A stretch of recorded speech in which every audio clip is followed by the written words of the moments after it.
poder da oração deve se manifestar constantemente em nossas vidas. O hábito de orar nos leva a descobrir os grandes tesouros de Deus escondidos na intimidade e no relacionamento com Ele. Muitos não se dão conta da importância que é estar a sós com Deus. E esta intimidade é a que te fortalece e te dá poder para seguir adiante.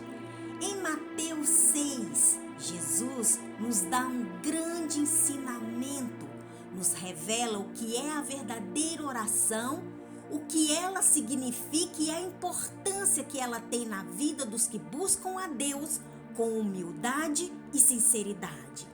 Jesus repreende os fariseus, mostrando a eles que a verdadeira oração não é feita diante dos homens, e sim diante do Pai Celestial.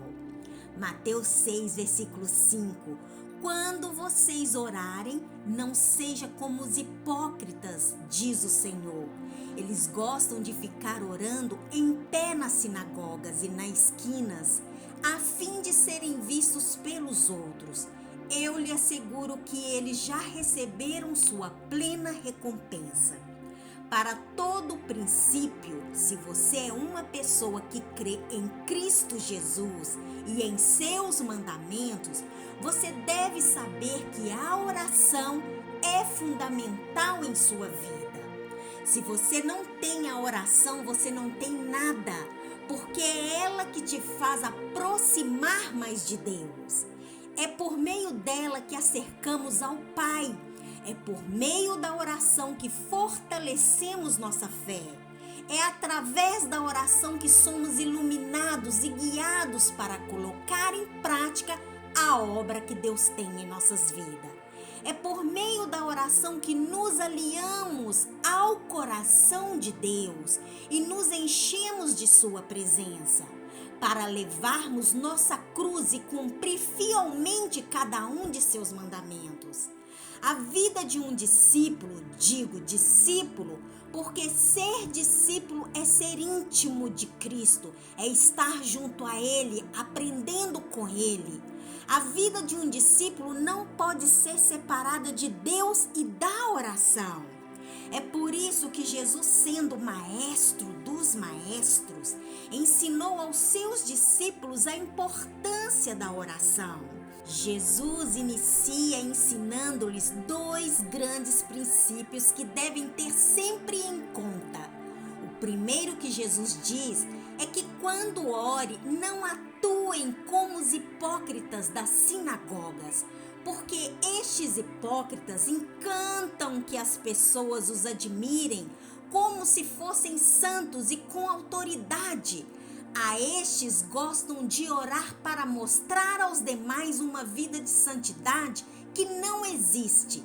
Por isso, oram de pé nas sinagogas e em lugares por onde se encontram muita gente. Jesus não está condenando orar publicamente. A oração de pé ou em público não tem nada de errado. Podemos ver exemplos de homens e mulheres da Bíblia que oraram em público. Salomão orou em frente de toda a nação por eles e por si mesmo. Não há nada que indique que esta oração não tenha sido aceitável ao Senhor. Esdra ficou tão perturbado quando soube que os israelitas tinham abandonado a adoração do verdadeiro Deus, que ele orou amargamente diante do Senhor. Tão fervorosa foi a sua oração que causou uma grande união de pessoas. Homens, mulheres e crianças se reuniram com ele e choraram com ele. Ana orou em pranto para ter filhos porque era estéril. Orou com tanto sentimento e amargura na alma que Eli, o sacerdote, achou que ela estava embriagada. O que Jesus estava condenando era a hipocrisia dos fariseus de usar esta prática para levar a muitos ao engano e à falsidade de suas doutrinas. A atitude atitude de piedade de homens bons que eles queriam demonstrar às pessoas eram para elas pensarem que eles eram muito espirituais e com boas obras. Os escribas e fariseus se gloriavam em serem vistos como santos pelos demais. Há muitos eram enganados porque não buscavam o fundamento do que ouviam e viam. A estes eram as presas fáceis para este tipo de hipócrita, que oravam em público para aparentar o que não eram e demonstrar viver o que não viviam.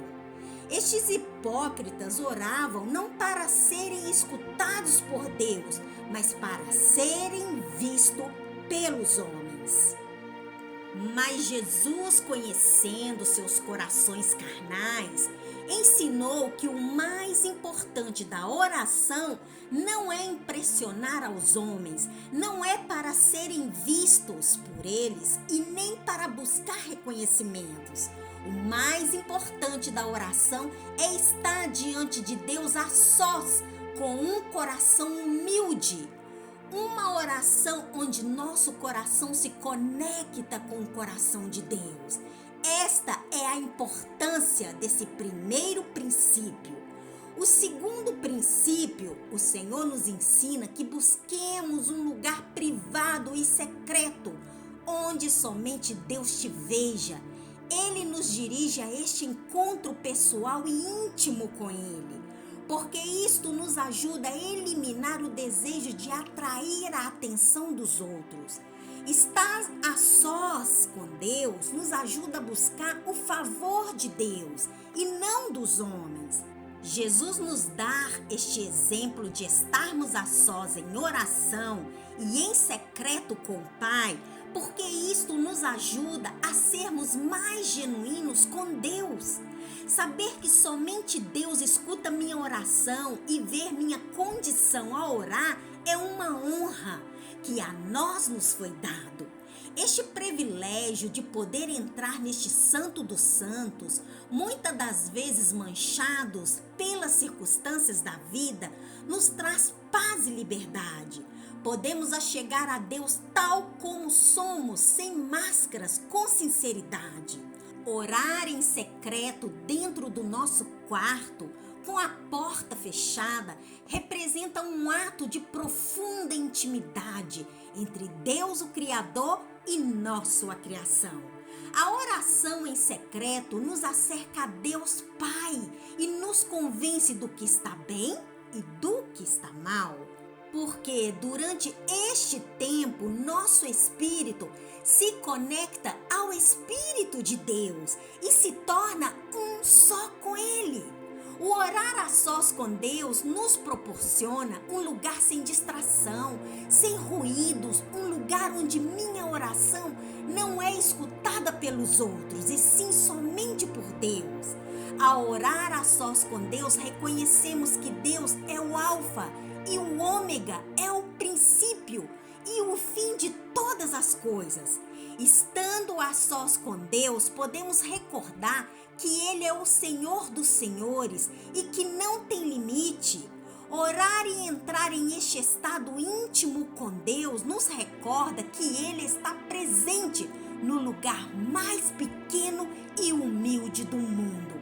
É nesta presença incondicional é que reconhecemos nossa fragilidade e nossa dependência para tudo. É aqui que reconhecemos que sem Deus não somos nada. Se você passa tempo a sós com Deus, se busca sua presença e não troca este momento tão especial e íntimo por nada em este mundo, então compreenderá o valor desta intimidade, compreenderá o valor de ser barro com grandes tesouros escondidos e compreenderá que desfrutar da presença maravilhosa de Deus não tem preço e nem fama que a compre. Cristo é o verdadeiro caminho, é a verdadeira verdade e a verdadeira vida. E todo aquele que vai diante dele, este tem a vida eterna. Este tem a abundância espiritual. Este compreende que, ainda que está no mundo, não pertence a este mundo. Este sabe que a viagem da vida dos filhos de Deus é somente deixar suas marcas, suas obras, para que as gerações presentes e futuras possam ser inspiradas e iluminadas por um Deus que há ressuscitado e está em si mesmos, por um Deus que faz do impossível possível. Este compreende que seu chamado, suas obras e sua busca constante em oração com o Pai é para que as novas gerações de iluminados venham se sentir livres para adorar a um Deus que já se encontra ressuscitado em cada um deles. Estar a sós com Deus é fazer de você único e diferente.